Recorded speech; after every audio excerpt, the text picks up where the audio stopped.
പറമ്പിലെ പരദേശി ഇരുട്ടിന്റെ മറവില് നിലത്തിയ മരുന്നിന് തിരി കൊടുത്ത് അത് പൊട്ടി വിരിഞ്ഞ പൊരിടിയും വെട്ടി.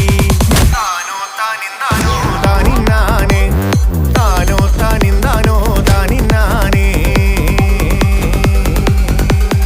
അത് പൊട്ടി വിരിഞ്ഞതും പല ഭാഗത്ത്